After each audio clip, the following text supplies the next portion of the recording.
Are you a home cook or chef who can produce a delicious plate of food, but when you serve it up to a diner, you don't quite get that sense of wow you're expecting? Well, welcome to the Plating Gym, where we're focusing on the visual side of food. If you're new to the channel, welcome. My name's Tom, and I've been a professional food photographer for the past 10 years, working with chefs and restaurants across the UK, and I've photographed literally thousands of plates of food in my time. As chefs and cooks, we're constantly looking at ways to improve our taste and flavour, and sometimes it's the visual side of food which gets left behind. At best an afterthought, and at worst, no thought at all. And as we all know, a diner's first impression of our food is with their eyes. By investigating and deconstructing beautiful dishes from some of the world's best visual chefs, I'm hoping to strengthen your plate designs and to help you flex your visual muscles to help you produce the most stunning plates of food to wow your diners. If you struggle with plate design, can I suggest you download my free Plate Like a Pro guide from the description below. It's a great jumping off point to help you get started. So on to the first dish. It's a wonderful dessert by Joseph Weaver. Just to read about it, it's a herb lemon balm mousse, olive oil chiffon cake, lemon thyme ice cream, citrus geranium and basil cake. So what do you think? For me, the most impressive thing about this dish is how brave it is. How simple does this look? From this angle, it's literally just two circles mounted on top of each other. What I really like is how the top circle actually intersects with the bottom circle. So this one is on top of this one to get that brilliant intersection, which you don't see an awful lot in food. I wonder if Joseph was going for a theme with this dish. It doesn't say in the Instagram post, but for me, it kind of looks a little bit like space and planets. You've almost got like an eclipse happening here with one planet going over the other one. And then add to the fact that this plate has got some wonderful, I'm not sure how well you can see it on here, it's got some wonderful little bits of texture here that almost look like craters on the moon. So you've got a set of planets and a moon background, but then also the way that it's placed on the background makes it look like it's kind of like flying through space or something.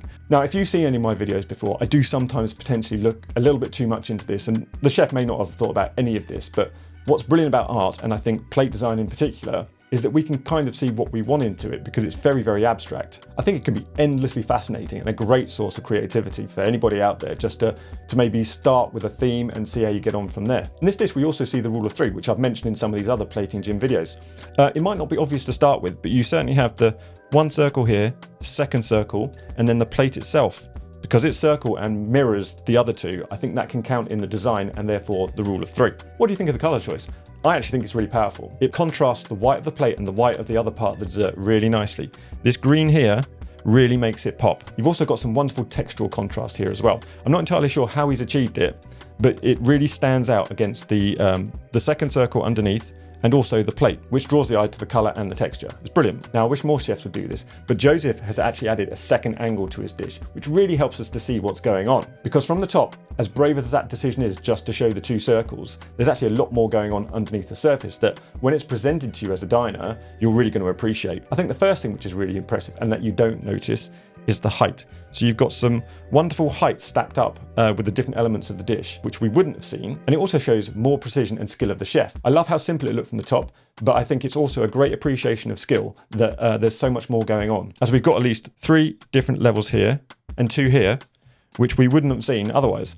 We can also see how much is going on in the second part of the dessert. You've got the speckling of the green through this part of the dessert as well. So there's an awful lot going on. So come on, what did you think of this dessert? Do you see the same things that I see in terms of the sort of planetary space theme, or am I just going too far? Do you think it's a bit too simple from this angle? Or would you prefer to see more of the skill and the effort that's gone into it? For me, I think it's the simplicity that makes this dish really, really powerful.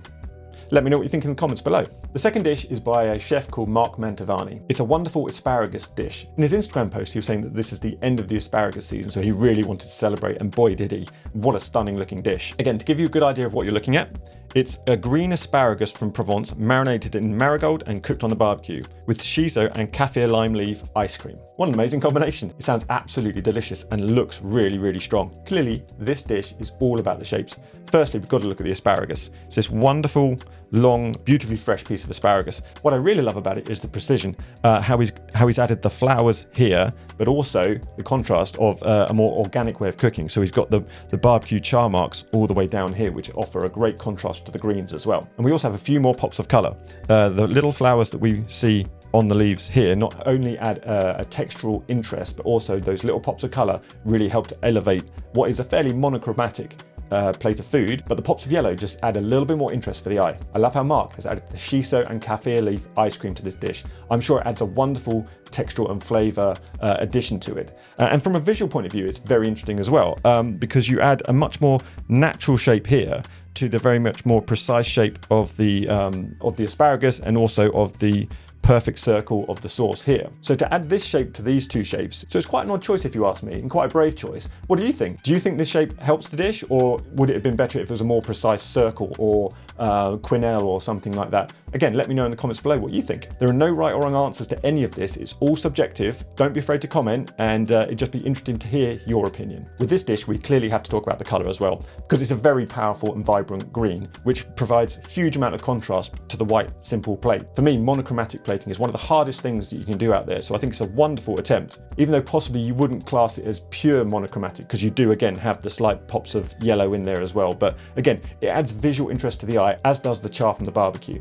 Other things I really like are the size and proportion of the ingredients in relation to the size of the plate. It looks generous, which I think all well-designed plates of food should. Even though there's only one piece of asparagus on there, which I imagine this is probably part of a tasting menu anyways, the correct proportion of a dish also allows some wonderful negative space to come around the edges, which provides a focal point for the dish, guiding the diner's eye. When it comes to alignment and proximity though, that's where I've got a few questions. I'd be interested to know what your thoughts are. Are they a bit close together, do you think? Do you think a bit of white space between the ice cream and the asparagus would have been better? Potentially to have some space here and some space here to move the asparagus that way and the ice cream down that way. For me, in the last dish, the intersection of the two circles worked really well, possibly because of the simple nature of the design. This one here is a bit more complicated with a different range of shapes. It's still absolutely a stunning dish and delicious to eat, of which I have no doubt. Again, this channel is not about how it tastes, it's about how it looks. What do you think? Would you have moved the elements slightly differently, or do you think it looks great as it is? It's the wonderful thing about subjectivity in art and obviously plate design. So let me know what you think. Thank you so much for watching this new format of video. I'd really love to know what you think about it in the comments, and if you found any of the points I've raised today of help or of interest. If you're struggling with your plate designs and think a simple framework might help you to structure it better, then watch this video here, which is called the CRAFT framework. No laughing, okay? It's a simple framework to help you formalize your plate design.